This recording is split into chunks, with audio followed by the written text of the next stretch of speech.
Então vamos agora com a segunda parte desse vídeo, falando ainda sobre a maldição da Residência Hill, a segunda e última parte, que talvez fique um pouquinho maior, porque fora os familiares eu ainda tenho outras coisas para falar sobre esse vídeo. Então vamos lá.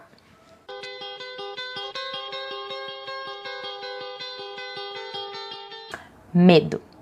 O medo é o abandono da lógica, o abandono voluntário dos padrões racionais. Mas, ao que parece, o amor também. O amor é o abandono da lógica, o abandono dos padrões racionais. Nós cedemos a ele ou o combatemos, mas não há meio termo. Sem ele, não somos capazes de existir, com sanidade sob condições de realidade absoluta. A Residência Hill, desprovida de sanidade, erguia-se sozinha contra os montes, abrigando em si a escuridão. Foi assim durante 100 anos, e antes de a família se mudar, e talvez seja assim por mais 100. Em seu interior, as paredes continuavam de pé, os tijolos se uniam com perfeição, o assoalho era firme, o silêncio repousava soberano sobre a madeira e a pedra da Residência Hill. E tudo que entrava ali, entrava junto. Olá, amantes da leitura, meu nome é Jéssica e esse aqui é meu canal Escrito a Pena e vamos agora para a segunda parte do vídeo falando sobre a série A Maldição da Residência Hill. Algumas críticas, algumas análises e algumas coisas que eu reparei, que se vocês não repararam ou se vocês repararam também, deixem aí nos comentários que eu vou adorar conversar sobre vocês sobre essa série, que é uma série maravilhosa e que em muitos momentos me fez chorar. Luke Crane era um dos mais jovens irmãos dos Crane,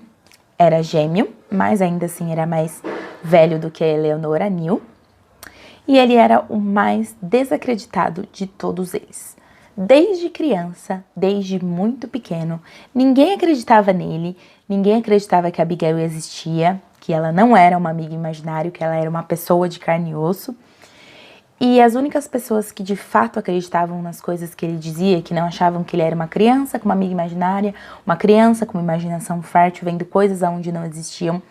era a Neal, que sempre acreditou nele, que sempre acreditou que ele pudesse ser melhor, que ele pudesse se curar, enfim. E a Theodora, que tinha os poderes sensitivos e que sabia exatamente o que estava acontecendo, mas que não se envolvia e nem intercedia pelos irmãos mais novos. Depois de tudo o que aconteceu, do suicídio da mãe dele, dos problemas que acarretaram depois desse suicídio, do pai perder a guarda deles e ele morar com a tia, enfim, o Luke só foi piorando e só foi indo ladeira abaixo, até que ele encontrou nas drogas um jeito dele sobreviver e dele lidar com todos esses problemas que ele tinha, a pior forma possível de você lidar com um problema. Ele se entorpecia para que ele não tivesse que lembrar das coisas horríveis que ele viu, das coisas ruins que aconteceram com a família dele. Então, ele se entorpecia, um pouco parecido com a Teal, e ele tentava fingir que nada daquilo tinha acontecido e se convencer de que ele era normal e que não tinha nada de errado com ele. Um dos motivos para ele acreditar em tudo isso era também o Steve, que vivia desacreditando ele, vivia dizendo que ele estava sonhando, que, enfim, esse tipo de coisa. E por conta disso, ele foi se afundando e se afundando e se afundando nas drogas, sem ter de fato o apoio de ninguém a não ser a Neal. O Luke tenta por muitas vezes se manter limpo, ficar longe das drogas, ser uma pessoa racional, ser uma pessoa correta, ser uma pessoa direita, ser aquela pessoa que os irmãos esperam que ele seja. Porém, ele acaba muitas vezes falhando, caindo e voltando aos maus hábitos que ele tem. Ele é uma pessoa muito boa, de coração muito bom, que tenta até ajudar lá uma das meninas que tá na reabilitação junto com ele, mas ele falha e ele acredita que ele sempre falha em tudo e que ele não é bom em nada, que ele nunca é bom com nada, que ele sempre fracassa em tudo. E o fantasma que persegue ele, é o que eu posso dizer que mais assombra ele e que depois que a irmã dele morre, ele volta a ver, é o homem super alto de bengala e chapéu, porque ele pegou o chapéu dessa criatura, desse ser, desse fantasma, enfim, E ele volta pra buscar, e isso é uma coisa que assusta o Luke durante algum tempo. Depois de crescido, ele deixa de ver essa aparição, esse fantasma, mas depois da morte da sua irmã, ele volta a ver tudo isso e desacreditar de tudo o que ele conquistou e que ele conseguiu, se é que eu posso dizer assim, enfim, por conta dessa ruptura que acontece depois que a irmã dele, que é a irmã gêmea, ela não era só a irmã dele, ela era a irmã gêmea dele. Os dois têm uma ligação muito forte, uma ligação muito especial, e isso abala muito, abala a família como um todo, mas o Luke é o mais abalado, porque a Neil era a única pessoa que acreditava nele, que acreditava que ele ia melhorar, que estava do lado dele todo o tempo e que o apoiava de todas as formas. No fim, apesar de tudo, o Luke é o primeiro que tem a ideia, vamos dizer assim, de destruir a casa. Não dá muito certo, mas a ideia dele e a intenção dele é muito boa, porque ele queria destruir aquilo que tinha destruído a mãe dele e a irmã dele, então ele não queria que mais ninguém da família dele enlouquecesse e, não sei, quem sabe viesse a se matar. E então ele tenta destruir a casa, não funciona muito bem, mas essa ida dele é o catalisador para que todos voltem para casa e finalmente consigam resolver aí os problemas que envolvem essa casa misteriosa, cheia de assombrações, fantasmas, entidades, enfim, e de coisas que marcaram a vida de todos eles para sempre. A Eleanora Crane, ou a Neil, é uma das mais sensíveis, né, depois da Olivia, se é que a gente pode dizer assim. Ela não era sensitiva como a Teal, mas ela era muito sensível a tudo que aconteceu. A morte da mãe dela impactou muito, muito, muito a vida dela, assim como impactou a do Luke. Os mais novos foram os mais afetados pela morte da Olivia, e ela não consegue lidar muito bem com a morte da mãe dela, e ela acredita firmemente que a mãe dela não se matou, que foi a casa que, enfim, acabou fazendo mal para a mãe dela e mexendo com a cabeça da mãe dela, o que na verdade é verdadeiro, né? E ela não acredita que a mãe dela se matou. Ela acredita que a casa é uma coisa maligna, é uma coisa ruim, e que a casa assombra todos eles até hoje, e ela não consegue se desvencilhar desse pensamento que persegue ela por toda a vida dela.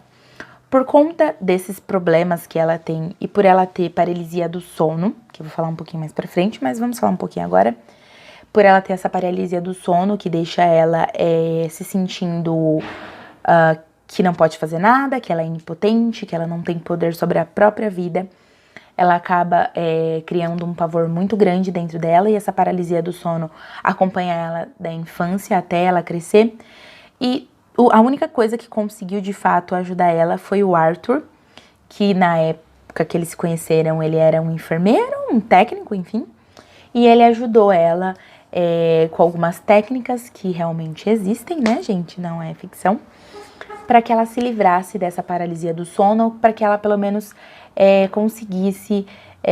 se sentir melhor e ela conseguisse lidar com esse momento, que é um momento de muito pavor para quem tem essa paralisia do sono. Assim como a mãe dela, Olivia, a Neil acaba desenvolvendo uma espécie de depressão, e o Arthur, que é o marido dela, é como se fosse uma luz, um sol na vida dela e um dos poucos momentos de felicidade que ela tem. Porém, essa felicidade, essa alegria não dura muito tempo, já que Arthur acaba morrendo devido a um aneurisma, que não fica muito claro se foi de fato um aneurisma ou se foi culpa do fantasma da Neil, que é a moça do pescoço torto, que assombra ela desde que ela era muito pequenininha. E numa noite, quando a Neil tem um desses episódios de paralisia do sono, quando ela vê essa moça do pescoço torto, o marido dela vai levantar da cama para acender a luz, para deixar ela mais calma, para ajudar ela a sair ali daquela paralisia do sono, e ele tem um aneurisma e morre. Então, tipo, a única coisa boa da vida dela simplesmente acaba, e ela continua culpando a casa, a Residência Hill, porque a moça do pescoço torto, ela começou a ver a partir do dia que ela pisou na Residência Hill, e que foi um fantasma que assombrou a vida dela durante muito tempo e que volta depois da morte do Arthur. Mas depois a gente descobre que a moça do pescoço torto não é um fantasma, na verdade é a própria Neil, como se ela viesse do futuro para assombrar ela mesmo quando criança, que pode muito bem ser uma metáfora pra você é o seu próprio monstro, você é o seu próprio fantasma e ninguém pode te fazer tão mal quanto você mesmo. Talvez seja uma metáfora também pra depressão, que ela já tinha desde muito cedo, que ao contrário do que as pessoas pensam, depressão também pode atingir crianças, né? E é uma metáfora bem interessante e a Neil, pra mim, é um dos melhores personagens dessa série, porque ela transita entre o real e o imaginário várias vezes e a metáfora dela mesma, o seu fantasma que assombra ela mesma, eu achei genial. Vamos falar agora da Olivia Crane, que é o grande boom para que todo desastre e o mal aconteça, aí vamos dizer assim. Ela era uma pessoa sensitiva, assim como a Teal, só que a sensitividade dela era um pouco diferente. E a casa começa a afetar ela desde o primeiro dia que ela põe os pés na casa. A Olivia passa a ver coisas que não existem, passa a ter episódios de sonambulismo e ela vai ficando pior e pior e pior e pior e pior, até o dia que o Huggy, o marido dela, diz que ela deveria passar um tempo longe da casa, porque a casa estava afetando ela, enfim. E ela vai, só que ao invés dela ir de verdade para casa da irmã dela, ela acaba que passa algumas horas ali no hotel e volta, sendo ali responsável pela morte da Abigail, porque ela envenena ali o chazinho, fala que vai fazer um chazinho ali com os filhos e com a Abigail, envenena a menina que não tinha nada a ver ali com a loucura dela, principalmente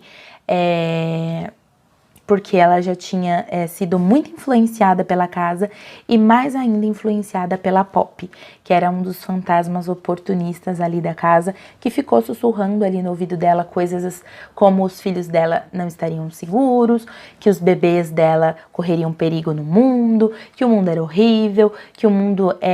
não podia dar nada de bom para os filhos dela, que ela deveria mantê-los por perto, lindos, perfeitos e seguros para sempre, e que a única forma dela manter os filhos seguros, lindos e perfeitos era ela matando eles na melhor idade e mantendo eles dentro da casa, porque dentro da casa eles seriam eternos. Ela compra essa ideia e tenta matar os próprios filhos, mas a única que acaba realmente morrendo é a Abigail, que era a filha dos empregados que ajudava os Crane a dar um jeito ali na casa.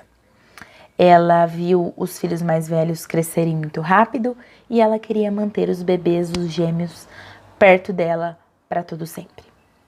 Vamos falar agora do pai, o Hugh Crane, que acho que é aquele que mais manteve segredos escondidos e mais tentou proteger a família, mas obviamente ele não conseguiu, porque ele teve que escolher entre a mulher e os filhos, no momento mais decisivo da vida dele e no momento que mudou a vida dele para sempre. Enquanto a esposa dele estava tendo aquele surto ali, meio, enfim, querendo matar os próprios filhos, ele deixou Olivia, pegou todos os filhos, colocou todos eles dentro de um carro e levou eles para um hotel onde eles estariam seguros. Nesse meio tempo, enquanto ele tentava proteger os filhos ali da loucura, da insanidade temporária da mãe,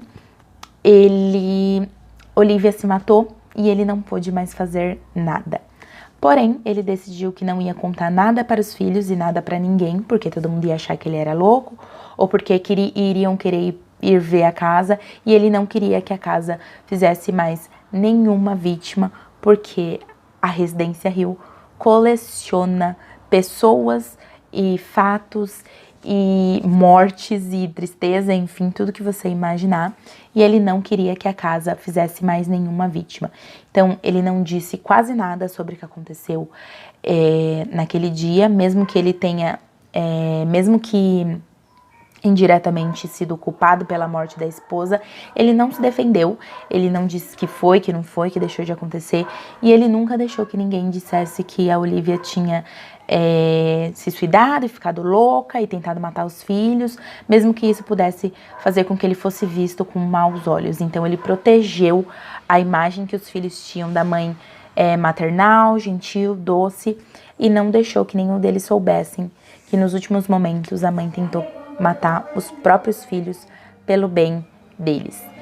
Por conta disso, ele se afasta muito da família e os filhos não têm uma boa relação com ele, enfim, porque não conseguem aceitar o que aconteceu, principalmente o Steve, que culpa ele, diz que ele não ajudou a Olivia, porque ela tinha uma doença mental e que ela devia ter sido ajudada, só que ele não entendia que o problema era muito mais embaixo e que o Hugh só estava tentando proteger a família e proteger a imagem da mãe. O Hugh tem aquela ideia de que ele pode consertar tudo e que ele pode manter tudo no lugar, só que ele não pode, ninguém pode. E ali num dos momentos mais tocantes ali do final, bem no finalzinho mesmo, a Olivia diz que só queria manter os filhos perfeitos, só queria manter os filhos seguros, que dentro da casa todos eles seriam eternos e eles seriam eternamente felizes.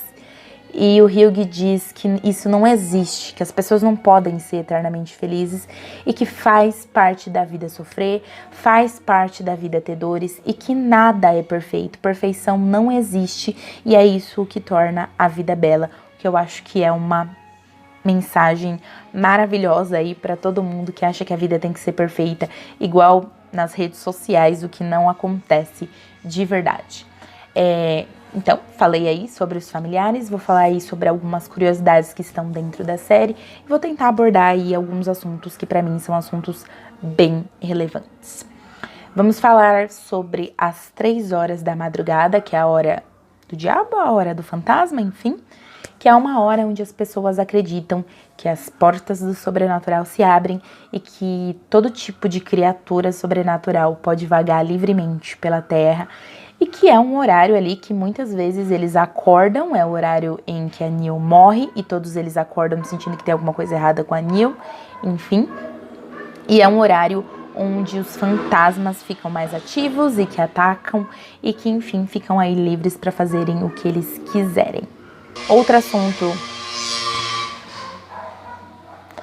assunto abordado pela série é o suicídio e como o suicídio pode impactar uma família, como a vida deles mudou depois do suicídio da Olivia, como eles mudaram e como cada um lidou com esse suicídio da mãe. Na verdade, nenhum deles lidou, né? Mas enfim. E como a morte da mãe deles pautou a vida deles do começo ao fim, no caso da Neil. E como o suicídio depois da Neil também impactou a vida deles e como isso mexe com uma família e como todos ficavam se culpando, achando que a culpa era deles, que eles podiam ter feito mais, enfim, que é um sentimento que causa quando alguém se suicida. Mas o problema é que quando uma pessoa se suicida é porque ela estava sofrendo tanto que ela só queria acabar com esse sofrimento. Tanto no caso da Olivia quanto no caso da Neil que se suicidaram, elas estavam com uma depressão muito forte e elas não estavam mais aguentando a situação na qual elas estavam. Elas se suicidaram, mas na verdade não se suicidaram, porque a casa teve grande impacto nisso, mas elas já estavam com uma carga muito grande de dor e de sofrimento que elas não conseguiam lidar. E mesmo a Neil tendo procurado ajuda médica, tomado remédios, ela não conseguiu lidar com os fantasmas dela e com todo o medo que ela sentia e com tudo que ela tinha que carregar. E aí é uma mensagem também que mesmo que você esteja fazendo tudo certo, tomando seus remédios, indo ao médico, enfim, conversando sobre os seus problemas, às vezes é muito difícil você enfrentar aquela doença e que você vai ter que conviver com ela praticamente pro resto da sua vida. A série é cheia de metáforas, ela brinca com o passado, o presente e o futuro, mas eu acho que aquele que é o assunto que é mais assim, dentro da casa é o quarto vermelho, que eles falam que é o estômago da casa, e que ele era uma espécie de um predador, um monstro, uma criatura que se alimentava dos moradores, não literalmente, né? Ele se alimentava dos sentimentos, talvez da energia, talvez das coisas boas que as pessoas tinham, não diz muito bem do que exatamente o quarto vermelho se alimentava, mas ele já foi um lugar em que todos eles queriam estar de uma forma ou de outra. Era a sala de dança da Teal, era a sala de estar da Shirley, o quarto de brincar da Neil, a casa da árvore do Luke, o quarto de jogos do Steve e a sala de leitura